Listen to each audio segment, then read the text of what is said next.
working as head of department of Max Endocrine Diabetes and Obesity Care Center, Max for Specialty Hospital, Batinda.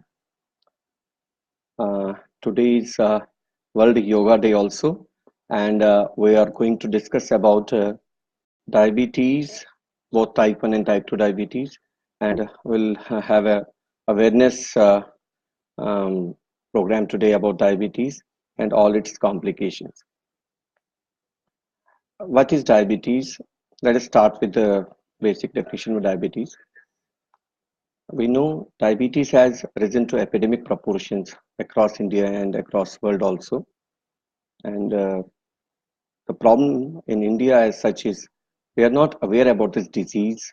So most of the patients who come to the hospital at an advanced stage of diabetes, with most of the complications of diabetes, and at that stage, once we treat diabetes, it becomes a very costly disease also, and patient has to take lots of drugs also, medicines also, and even at that stage also, it's not possible to reverse all the complications, and patient has to suffer a lot. We know the blood sugar in all healthy subjects remains within an optimal level. So in all healthy subjects, the fasting blood sugar is below 100 milligram per deciliter, and after a oral glucose load. Oral glucose load means if we give 70 grams of glucose in 200 ml of water, dissolved in 200 ml of water, and check blood sugar after 2 hours, the blood sugar in a healthy subject, a normal subject, should be less than 200 milligram per deciliter, 140 milligram per deciliter. If the blood sugar in a fasting state is more than 100 milligram per deciliter, from 100 to 125, that is known as impaired fasting glucose or pre-diabetes. That means that patient has borderline diabetes, and that patient can become diabetic patient in near future. If the blood sugar after oral glucose load, that means after 75 grams of glucose, and once we check sugar 2 hours after oral glucose load is from 140 to 199, that means that patient has tendency of developing diabetes in future. That patient has pre-diabetes or impaired glucose tolerance. That patient has also risk of diabetes in future and is a case of pre-diabetes.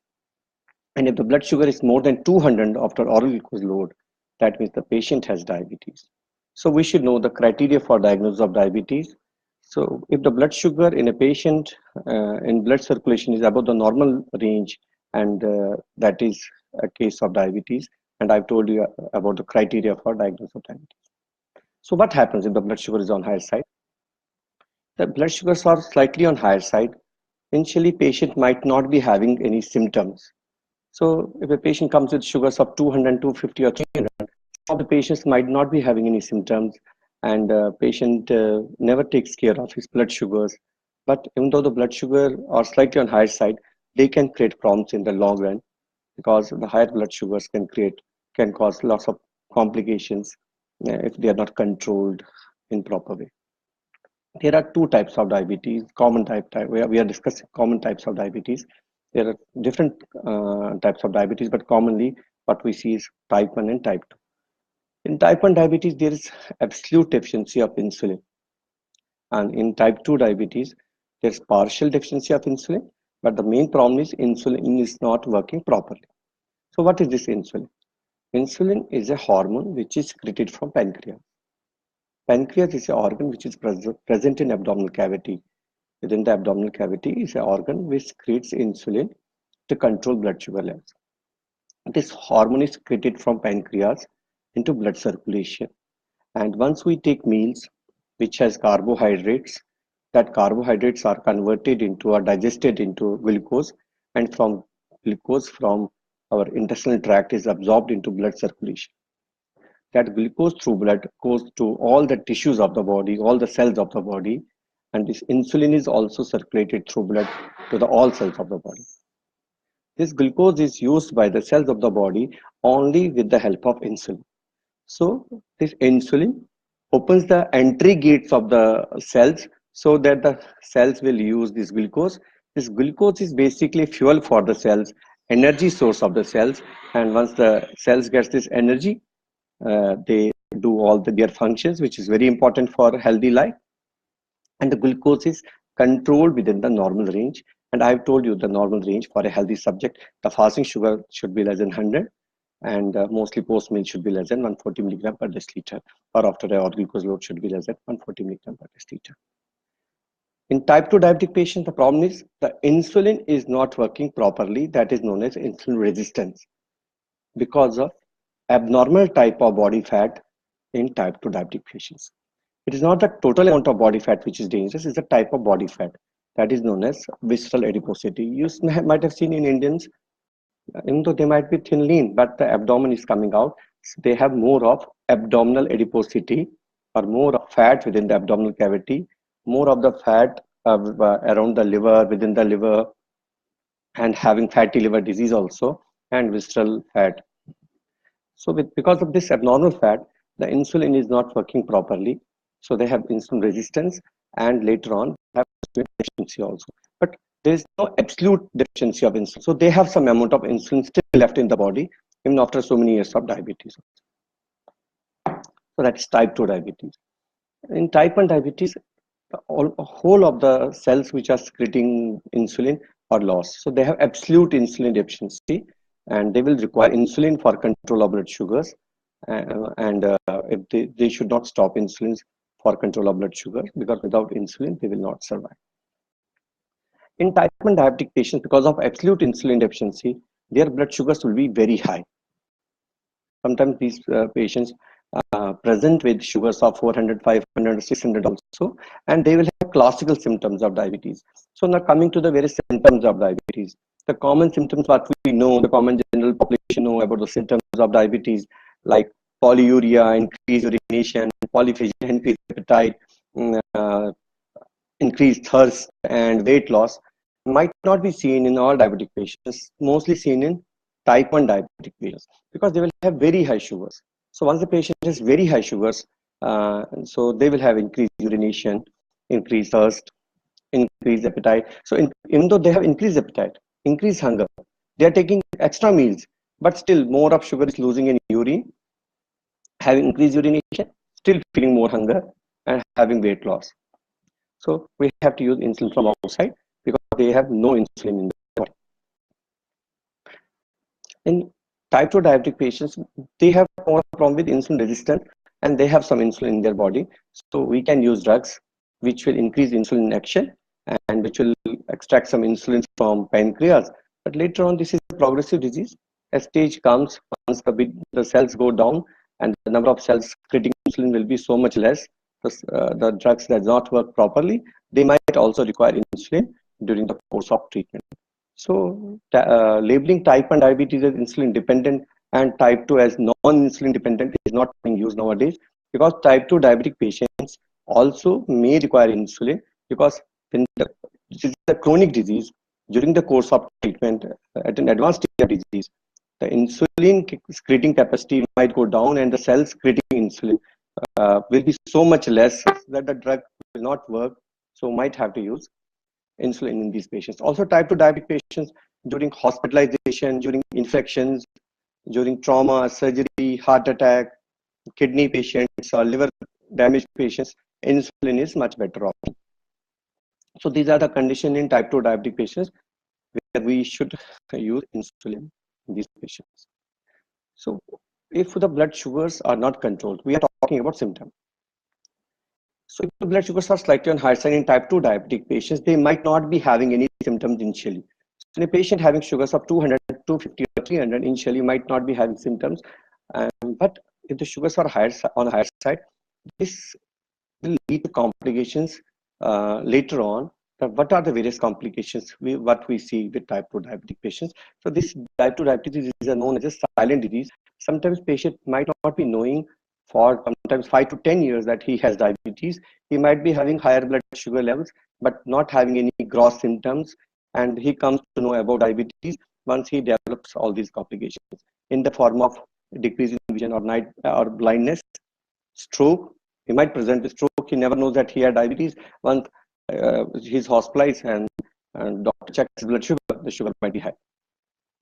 The patient can develop dental problems, heart attack, kidney failure, foot amputation. Patient comes with some foot non-healing ulcer, and some sort of gangrene. The presence to the hospital, checks his blood sugar. Sugar might be very high. Might be diabetic for last so many years. Never knows. Patient presenting with renal failure and never knows that he has diabetes, and once admitted to the hospital and for now once he's investigated and found to have diabetes for last so many years, never knows that about diabetes. So type 2 diabetes can be a silent disease in many of the patients and never have any symptoms of type 2 diabetes like polyuria, increased urination, increased thirst, and weight loss, and all this. These symptoms are only seen in those patients who had very high sugars. The subtle symptoms of diabetes can also be in the form of, in ladies, sometimes we can have itching or burning micturition, itching at private areas like vaginal area because of fungal infections. Males also, they can have some sort of infections near the private parts, delayed healing of wounds, numbness, burning, tingling in feet, decreased vision also. So they can have variety of other symptoms also can be seen.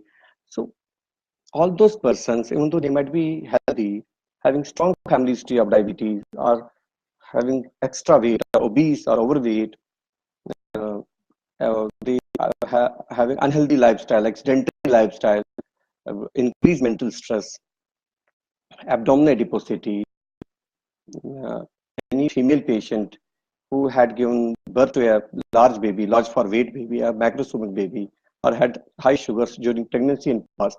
These are those class of patients, or patients having hypertension. These are those class of patients. They might be having high risk of diabetes. So these patients, these persons, even though they might be healthy, they should always check for their blood sugar so they can diagnose their blood sugar at an early stage of disease and can start their treatment and lifestyle modification so as to prevent all these complications. So a patient present with complication of renal failure, it becomes a very costly disease, and you are not going to reverse this complication. A patient presenting with heart attack or foot amputation or blindness or stroke, so this becomes a terrible situation, and treating these patients at this stage, it's not possible to reverse the complication. Then it becomes a very costly disease, and the family suffers a lot. The patient has to suffer also at the same time. Now, how to treat? This was about the disease, the various complications of the disease, the common types of diabetes, type 1 and type 2. I told you there are a variety of other types of diabetes. We are not going to discuss about other types of diabetes. We discuss about the main common type 1 and type 2 diabetes. Type 1, I told you, there is no insulin. They will require insulin. Never stop their insulin. For their survival, they will require insulin, and they will require insulin for lifelong. There are various methods of insulin administration. Nowadays, we have insulin pens also. Now we have insulin pumps also. Very easy to use, very easy to titrate. You need proper training, proper counseling, proper monitoring. No issues, no such big problem. You have to consult a proper a consultant and proper diabetes team, health professionals, which will guide you.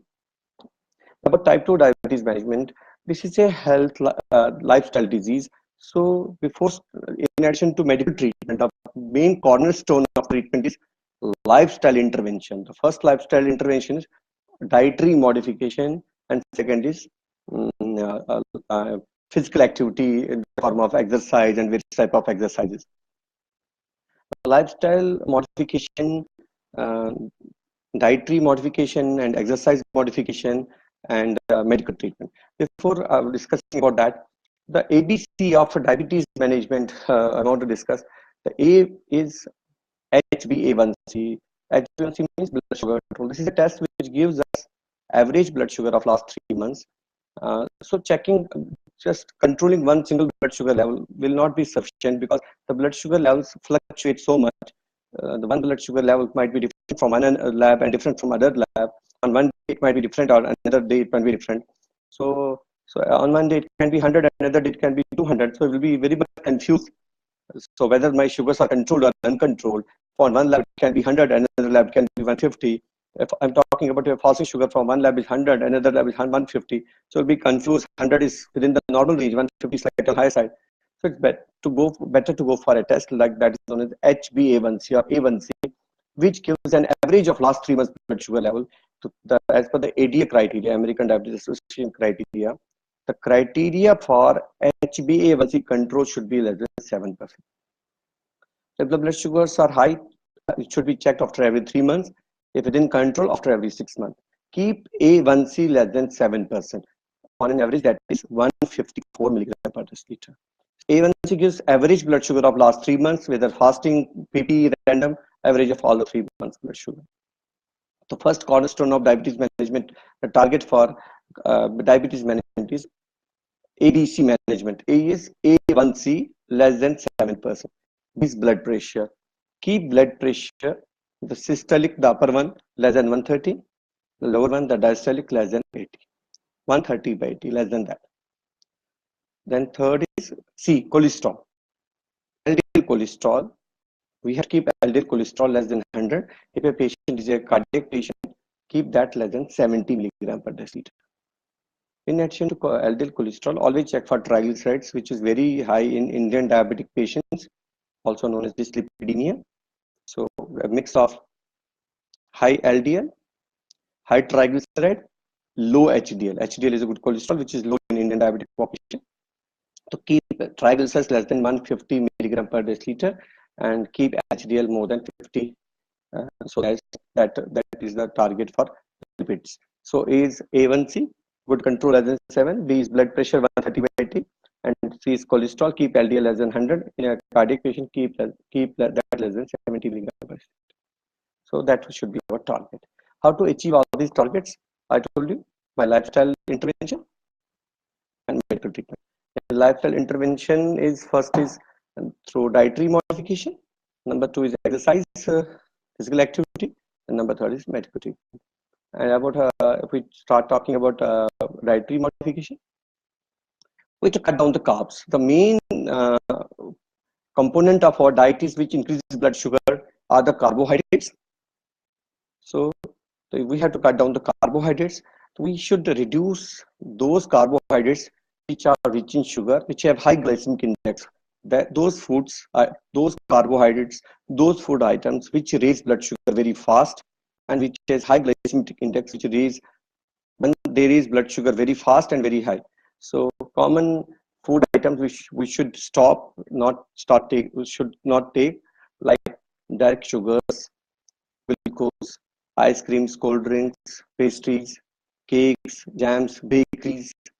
So we should avoid taking all these type of food items, direct sugars, because they have very high glycemic index. They will raise blood sugar very fast. So in addition to that, other food items having high glycemic index like potatoes have high glycemic index. Rice, white rice, what we take, it raises blood sugar. And other carbohydrates what we should limit in our day-to-day routine activities, which are rich in carbohydrates. So we should control our carbohydrate count, limit the carb count in our food items, cereals, breads. We should take more of those carbohydrates which are rich in fibers and which are very complex carbohydrates. Complex carbohydrates are those carbohydrates which slowly raise the blood sugar and raise blood sugar to a lesser extent, like vegetables. You can take some fruits to some extent because they have fructose and they do not have that much high glycemic index, slightly lesser glycemic index. It is better to take wholesome fruit instead of juices, because once you take some fruits, they will have more fiber. Take wholesome bread. Better to instead of using maida and all that, it is better to use whole wheat bread. You can. I told you it's better to use wheat bread, whole wheat bread. Do not use refined cereals. Use more of wholesome bread. So that means if you want to divide carbohydrates, use those carbohydrates which are rich in fiber, which have low glycemic index, and avoid using those carbohydrates which are direct sugars, which have high glycemic index. I told you about potato, rice, and all. You can decrease the quantity of these. And about the fruits also, you can use fruits to some extent, up to 150 to 200 grams daily. That's not an issue.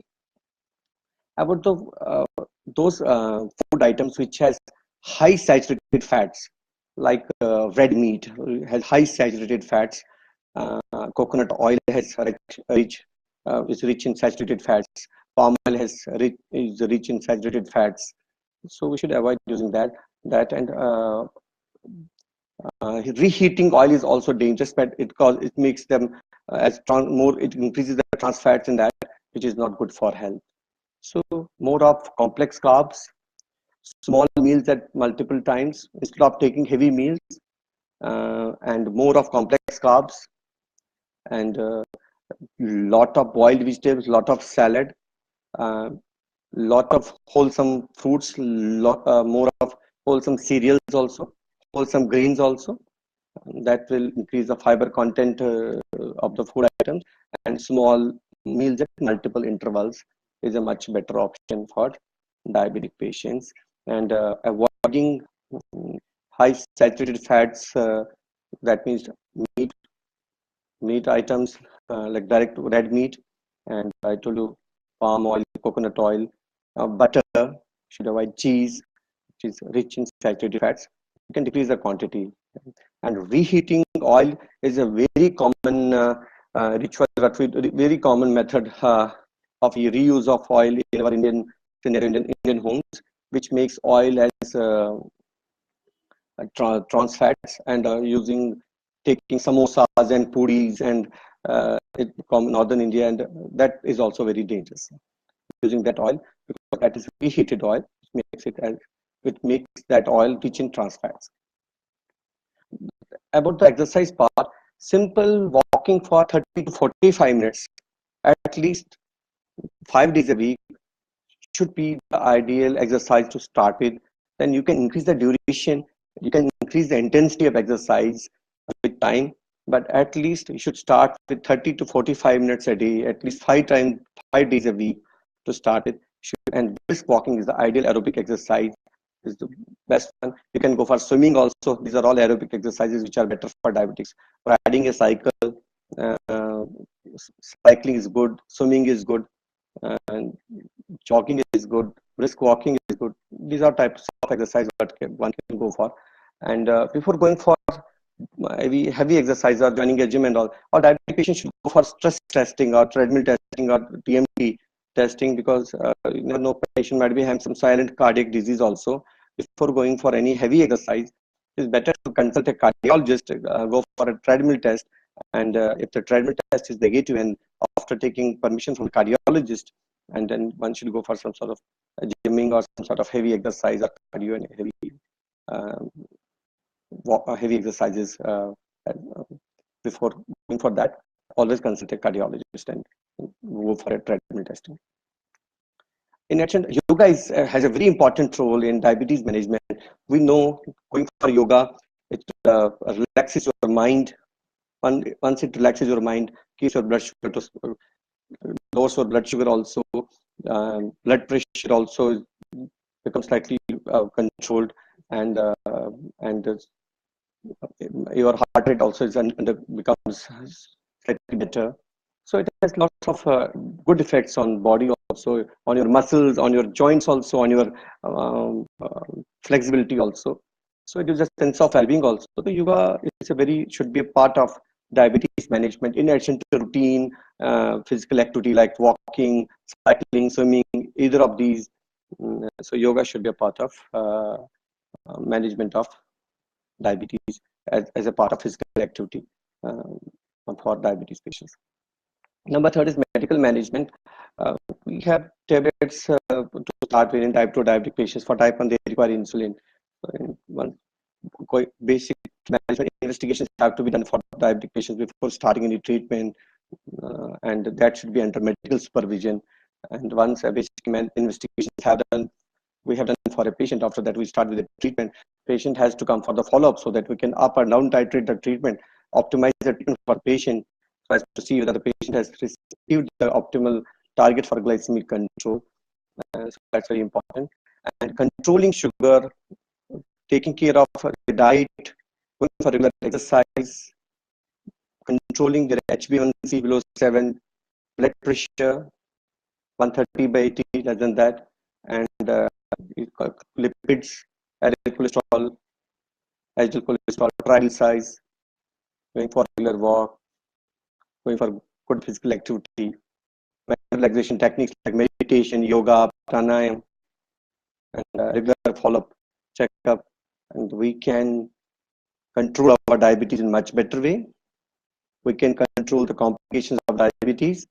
If we have developed some early complications of diabetes, we can prevent further progression of these complications to an advanced stage. And the most important thing is that if we have high risk of diabetes, the population which has high risk of diabetes, and I feel that most of us have high risk of diabetes in Indian scenario, the Indian population has high risk of diabetes. To prevent diabetes, if we apply our healthy lifestyle interventions, we can prevent diabetes in a major chunk of population. That should be our motto. That is prevention of diabetes. The first one is prevention of diabetes. If we have diabetes, control our diabetes in a much better way to prevent diabetic complications.